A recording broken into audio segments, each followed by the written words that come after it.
आज हम Pacific rim के पार्ट 2 को एक्सप्लेन कर रहे हैं। पार्ट 1 की स्टोरी में हमें दिखाया गया था कि कैसे एलियंस ने दूसरी दुनिया का दरवाजा खोला था और वहाँ से उन्होंने कुछ काइजोस को भेजा था जिन्होंने पूरी दुनिया को डिस्ट्रॉय कर दिया था। लेकिन कुछ हीरोज ने सभी काइजोस को मार दिया था और दूसरी दुनिया के दरवाजे को भी बंद कर दिया था। और आज इस बात को पूरे 10 साल हो चुके हैं और आज से 10 साल पहले जो रोबोट्स खराब हुए थे वो वहीं पर मौजूद हैं। और अब हमें ऐसे लोगों को दिखाया जाता है जो रोबोट्स के पार्ट्स को चोरी करते थे और उन्हीं लोगों में से हमें जेक को देखते हैं। जेक कोई और नहीं बल्कि मार्शल का बेटा था जिनको हमने देखा कि उन्होंने काइजोस से लड़ते हुए खुद को सेक्रीफाइस कर दिया था। लेकिन मार्शल का बेटा जेक उनसे बिल्कुल मुख्तलिफ था। वो खराब रोबोट्स के पार्ट्स को चुराता था क्योंकि इस दुनिया में कुछ लोग अभी भी ऐसे थे जो अपना अपना रोबोट्स बनाना चाहते थे। और अब जेक कुछ लोगों को रोबोट का खास पार्ट बेचने लगता है, लेकिन जेक के पास वो पार्ट मौजूद नहीं था, इसीलिए वहाँ पर वो कुछ लोगों को धोखा देकर भाग जाता है।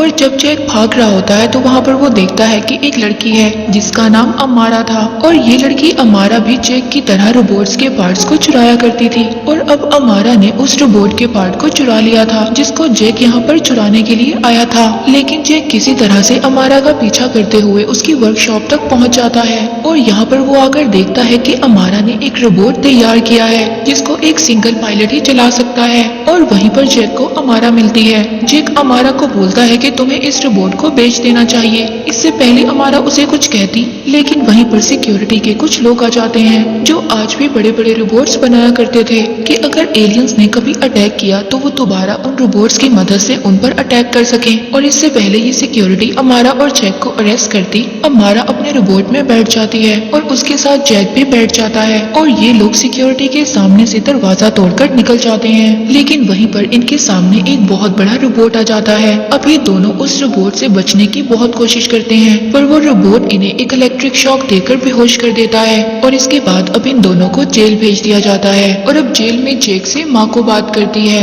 माँ को वही लड़की थी जिसको मार्शल ने अडॉप्ट किया था, यानी कि माँ को जेक की बहन थी और साथ ही वो एक कंपनी की सेक्रेटरी जनरल थी। और ये वही कंपनी थी जो बहुत बड़े रोबोट्स बनाती है और न्यू पायलट्स को ट्रेनिंग देती है। अब माँ को जेक से कहती है कि या तो तुम्हें जेल में ही रहना होगा या फिर तुम्हें ट्रेनिंग सेंटर आकर नए पायलट्स को ट्रेन करना होगा। दरअसल जेक भी एक पायलट था और वो अपने काम में बहुत ही माहिर था और अब जेक को माको की बात को मानना पड़ता है। और अब जेक और अमारा उस जगह पर आ जाते हैं जहाँ पर न्यू पायलट्स को ट्रेनिंग दी जाती थी। और अमारा को जेक के साथ इसलिए भेजा जाता है क्योंकि अमारा ने अपनी काबिलियत से एक बहुत बड़ा रोबोट बनाया था। और यहाँ पर जेक अपने पुराने फ्रेंड नेट से भी मिलता है जिसका वो पहले को पायलट था। और यहाँ पर कंपनी की एक ऑनर आती है जिसका नाम शाओ था और शाओ के साथ डॉक्टर न्यूटन भी था। अब डॉक्टर न्यूटन वही आदमी है जिसने पिछली स्टोरी में अपने दिमाग को काइजो के दिमाग के साथ जोड़ दिया था और एलियंस के बारे में सभी इंफॉर्मेशन को इकट्ठा कर लिया था। और अब न्यूटन शाओ के साथ मिलकर काम करता था। इन दोनों ने मिलकर बहुत ही एडवांस किस्म के रोबोट बनाए हैं जिन्हें दूर से एक ही पायलट कंट्रोल कर सकता है। और अब शाओ अपने रोबोट्स की प्रेजेंटेशन देती है। वो पूरी दुनिया में अपने रोबोट्स को इंट्रोड्यूस करवाना चाहती थी और इसके लिए उसको माको की कंपनी से परमिशन लेने की जरूरत थी। लेकिन माको उसको परमिशन नहीं देना चाहती थी क्योंकि माको का ये मानना था कि इन रोबोट्स को दूर से चलाया जा सकता है और इनको बहुत ही आसानी से हैक भी किया जा सकता है और वो रोबोट्स दुनिया को डिस्ट्रॉय भी कर सकते हैं। और माको जेक से कहती है कि तुम भी अपने को पायलट नेट के साथ एक रोबोट पर बैठ कर आओ ताकि तुम प्रीशियस के लोगों का वेलकम कर सको। और फिर अगले दिन जिस रोबोट में जेक और नेट थे उस रोबोट को उस जगह पर लैंड करवा दिया जाता है जहाँ पर प्रीशियस के लोगों की मीटिंग थी। और इस मीटिंग के लिए माँ को भी अपने हेलीकॉप्टर में आ रही थी और तभी हमें दिखाया जाता है कि पानी से एक बहुत ही बड़ा रोबोट बाहर निकलता है। वो उस रोबोट पर मिसाइल से अटैक करता है जिसमें जेक और नेट थे, लेकिन वो दोनों रोबोट के जरिए साइड पर हो जाते हैं। लेकिन वो मिसाइल एक बिल्डिंग पर लग जाता है और एक हेलीपैड उस बिल्डिंग से नीचे गिर जाता है। इससे पहले वो लोगों पर गिरता नेट और जेक लोगों को बचा लेते हैं। और अब वो रोबोट उस हेलीकॉप्टर पर अटैक करने वाला था जिसमें माँ को बैठी थी। तभी जेक और नेट उस रोबोट पर अटैक करते हैं जिससे उस रोबोट का निशाना हट जाता है। और अब जेक और नेट के रोबोट और दूसरे रोबोट के दरमियान में फाइट होती है। तभी जेक अपने रोबोट में बैठा देखता है कि जिस हेलीकॉप्टर में माँ को है वो क्रैश होने वाला है और अब वो भागता हुआ रोबोट के जरिए उस हेलीकॉप्टर तक जाता है और जेक उस हेलीकॉप्टर को नहीं पकड़ पाता और वो नीचे गिरकर क्रैश हो जाता है। और जेक की बहन माँ को उस उस प्लेन के क्रैश होने की वजह से मर जाती है। और अब वो रोबोट जो पानी से निकला था वो देखता है कि आसमान पर कुछ और रोबोट्स भी आ गए हैं जो उससे फाइट करना चाहते हैं। इसीलिए वो रोबोट फिर से पानी के अंदर चला जाता है। और अब जैक अपनी बहन माको के मरने की वजह से बहुत ही ज्यादा उदास हो गया था और उसको पता चलता है कि माको ने मरने से पहले एक लोकेशन को भेजा था। और फिर जब वो कंपनी के लोग उस लोकेशन को डिकोड करते हैं तो उन्हें पता चलता है कि ये लोकेशन एक रशिया में है जहाँ पर कुछ नए रोबोट्स को बनाया जाता है। और दूसरी तरफ हमें शाओ कंपनी को दिखाया जाता है जो अपने रोबोट्स को पूरी दुनिया में इंट्रोड्यूस करवाना चाहते थे और अब उन्हें इस बात की परमिशन भी मिल जाती है। पर अभी इन्हें अपने रोबोट्स को पूरी तरह से तैयार करना था, इसीलिए शाओ न्यूटन को ये ऑर्डर देती है कि उसे 48 घंटों में सभी रोबोट्स को तैयार करना होगा। और अब न्यूटन सभी रोबोट्स को वहाँ पर तैयार करने लगता है। और यहाँ पर हमें न्यूटन के बारे में एक बात पता चलती है कि उसके पास आज भी एक काइजो का दिमाग है जो कि पूरी तरह से एक्टिव है और आज भी वो काइजो के दिमाग से अपने दिमाग को जोड़ता है ताकि वो एलियंस के बारे में ज्यादा से ज्यादा इंफॉर्मेशन को कलेक्ट कर सके। और दूसरी तरफ हमें जैक और नेट को दिखाया जाता है जो अपना रोबोट लेकर उसी लोकेशन पर आ गए थे जिस लोकेशन के बारे में माको ने उन लोगों को बताया था, यानी कि वो लोग रशिया में आ गए थे और ये जगह बिल्कुल ही वीरान थी, यहाँ पर कोई भी नहीं था। इससे पहले वो लोग कुछ समझ पाते और यहाँ पर वही रोबोट आ जाता है जिसने माको को मारा था और यहाँ पर दोनों के दरमियान फाइट स्टार्ट हो जाती है और यहाँ पर जैक और नेट का रोबोट उस रोबोट को मार देता है।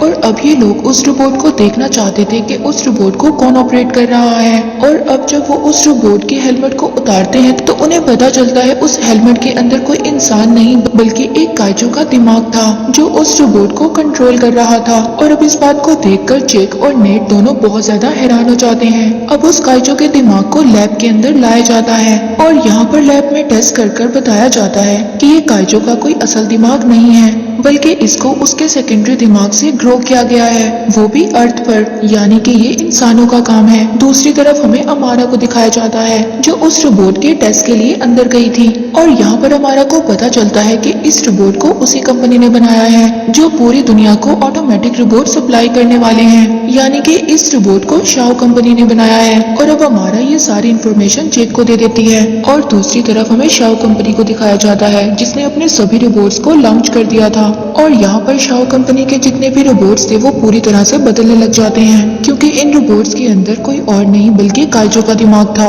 और इन रोबोट्स को काइजो का दिमाग कंट्रोल कर रहा था। और अब शाओ कंपनी के जितने भी रोबोट्स थे वो काइजो रोबोट्स बन चुके थे और अब ये रोबोट्स पूरी दुनिया को डिस्ट्रॉय करना चाहते थे। वो हर सिटी में जाकर अटैक कर रहे थे। और दूसरी तरफ न्यूटन का एक साथी न्यूटन के पास जाता है जहाँ पर उसको पता चलता है कि न्यूटन का दिमाग अब काइजो कंट्रोल कर रहे हैं। जिस तरह हमें दिखाया गया था कि पिछली स्टोरी में न्यूटन ने अपने दिमाग को काइजो के दिमाग के साथ जोड़ा था और अब इसी तरह काइजो ने भी न्यूटन के दिमाग को अपने साथ जोड़ लिया था और अब न्यूटन के दिमाग को एलियंस ने पूरी तरह से अपने कंट्रोल में ले लिया था। और न्यूटन ने यहाँ पर जितने भी रोबोट्स बनाए थे वो सब काइजो ने ही बनवाए थे। और साथ ही हमें यहाँ पर ये बात भी पता चलती है कि माको के मरने के पीछे भी न्यूटन का ही हाथ था। न्यूटन ने ही उस रोबोट को तैयार किया था जिसमें काइजो का दिमाग था। उन काइजो एलियंस ने माको को इसलिए मरवाया था ताकि शाओ कंपनी को पूरी दुनिया में रोबोट सप्लाई करने की परमिशन मिल सके। और अब न्यूटन का साथी उसको सारे रोबोट्स को डीएक्टिवेट करने के लिए कहता है लेकिन न्यूटन अपने साथी को मना कर देता है। तभी वहाँ पर शाओ कंपनी की सीईओ शाओ आ जाती है। वो उसको गन से फायर करने लगती है लेकिन न्यूटन अपनी जान बचाकर वहाँ से भाग जाता है। और अब शाओ और न्यूटन का साथी दोनों मिलकर उन रोबोट्स को डीएक्टिवेट करने की कोशिश करते हैं। वहीं दूसरी तरफ रोबोट्स को दिखाया जाता है जिनके अंदर काइजो का दिमाग फिट है। वो पैसिफिक ओशन में जाकर उसी होल को दोबारा से खोलना चाहते हैं। दरअसल वो दूसरी दुनिया का दरवाजा एक बार फिर से खोलने की कोशिश कर रहे थे ताकि एक बार फिर से काइजो एलियंस इस अर्थ पर आ जाएं और इस अर्थ को पूरी तरह से डिस्ट्रॉय कर उस पर कब्जा कर लें। और अब एलियंस उस रास्ते उस पोर्टल को खोल देते हैं जहां से काइजो निकलना शुरू हो जाते हैं। वहीं दूसरी तरफ शाओ और उसके साथी को दिखाया जाता है जो दोनों मिलकर उन रोबोट्स को डीएक्टिवेट करने की कोशिश कर रहे थे। और अब शाओ इसमें कामयाब हो गई थी। जो पोर्टल खुल रहा था वो बंद हो जाता है। वो रोबोट्स डीएक्टिवेट हो जाते हैं लेकिन उस पोर्टल के बंद होने से पहले ही इस अर्थ पर 3 काइजो आ चुके थे और ये तीनों काइजो एलियंस बहुत ही ज्यादा खतरनाक थे। और ये तीनों एलियंस जापान में ज्वालामुखी की तरफ जा रहे थे। और न्यूटन का साथी इन सबको बताता है कि अगर काइजो का ब्लड उस ज्वालामुखी में गया तो वहाँ से एक जहरीली गैस पैदा होगी और अर्थ पर रहने वाली हर वो चीज जो सांस लेती है बिल्कुल खत्म हो जाएगी और इसी तरह एलियंस पूरे अर्थ पर कब्जा कर लेंगे। और अब इन लोगों के पास 4 रोबोट्स बचे थे, लेकिन ये रोबोट्स पहले की तरह नहीं थे। ये कुछ ज्यादा ही पावरफुल थे क्योंकि ये रोबोट्स अब उड़ भी सकते थे। अब चारों रोबोट्स उस जगह पर पहुंच जाते हैं और अब रोबोट्स काइजो से फाइट करना स्टार्ट करते हैं। और ये सभी रोबोट्स इतने ज्यादा एडवांस थे कि ये काइजो को अपने सामने कमजोर कर देते हैं और अब यहाँ पर सभी काइजोस हार गए थे। और जब न्यूटन इस बात को देखता है कि सभी काइजोस हार गए हैं तो वो कुछ रोबोटिक पैरासाइट काइजोस की तरफ भेजता है। ये छोटे छोटे रोबोट्स थे जो उन काइजो एलियंस को एक साथ इकट्ठा जोड़कर एक बहुत ही बड़ा काइजो एलियन बना देते हैं। और अब ये काइजो एलियन इतना ज्यादा पावरफुल था कि ये तीनों रोबोट्स का बहुत अच्छे तरीके से मुकाबला करता है और ये सभी रोबोट्स को डैमेज कर देता है। और अब वो रोबोट जिसमें जैक और नेट थे उस रोबोट को भी ये बुरी तरह से डैमेज कर देता है और नेट इस रोबोट में बुरी तरह से इंजर्ड हो जाता है। इसीलिए जैक अकेला इस रोबोट को नहीं चला सकता था और इसीलिए अब जैक का साथ देने के लिए अमारा आ जाती है। लेकिन जैक और अमारा के रोबोट में इतनी ज्यादा पावर नहीं थी कि उनका रोबोट उड़ सके। और दूसरी तरफ काइजो एलियन जो कि लगातार उस ज्वालामुखी की तरफ बढ़ रहा था। तभी दूसरी तरफ शाओ एक ऑटो रोबोट को कंट्रोल कर भेजती है जो हमने मूवी के स्टार्ट में देखा था, जो रोबोट अमारा ने बनाया था। उस रोबोट के पास एक थ्रस्टर था जो कि आसमानों की ऊंचाइयों तक पहुंच जाते हैं और अब ये लगातार काइजो की तरफ जा रहे थे जो ज्वालामुखी की तरफ जा रहा था। और अब इन लोगों को अपने रोबोट को एक बॉम्ब की तरह यूज करना था। इससे पहले अब जैक और अमारा काइजो से टकराएं, उन्हें एक पोर्ट में बैठकर वहां से निकलना होगा, लेकिन उनका पोर्ट पूरी तरह से जैम हो जाता है। और दूसरी तरफ काइजो जो ज्वालामुखी तक आ गया था और उसको उस ज्वालामुखी तक जाने के लिए कुछ ही वक्त लगना था। और जो अमारा का छोटा रोबोट था, जिस रोबोट ने अमारा और जैक के रोबोट को कंट्रोल किया था, वो इनके रोबोट के अंदर एक होल कर देता है जिससे अमारा और जैक उस रोबोट से बाहर आ जाते हैं और इनका रोबोट एक बॉम्ब की तरह काइजो से टकरा जाता है जिससे एक बहुत ही बड़ा ब्लास्ट हो जाता है और काइजो उस ब्लास्ट से मर जाता है और जैक और अमारा दोनों सेफ थे। वहीं दूसरी तरफ न्यूटन जब देखता है कि उसका प्लान पूरी तरह से खराब हो गया है तो न्यूटन प्लान बी एक्टिवेट करने की कोशिश करता है। तभी पीछे से नेट आ जाता है जो कि उसे एक पंच मारता है जिससे न्यूटन बेहोश हो जाता है। अब ये लोग न्यूटन को अपने कब्जे में ले लेते हैं और न्यूटन का दिमाग अब भी एलियंस के कब्जे में था। वो न्यूटन के जरिए इन लोगों से कहते हैं कि हम लोग तुम्हें नहीं छोड़ेंगे और हम लोग दोबारा आएंगे, हम एक बार फिर से इस अर्थ पर अटैक करेंगे। और अब जैक न्यूटन से कहता है कि उन्हें कहना कि एलियंस को हमारे पास आने की जरूरत नहीं पड़ेगी, इससे पहले ही हम काइजो एलियंस को मिटा देंगे। और इसी के साथ ये मूवी यहीं पर एंड हो जाती है।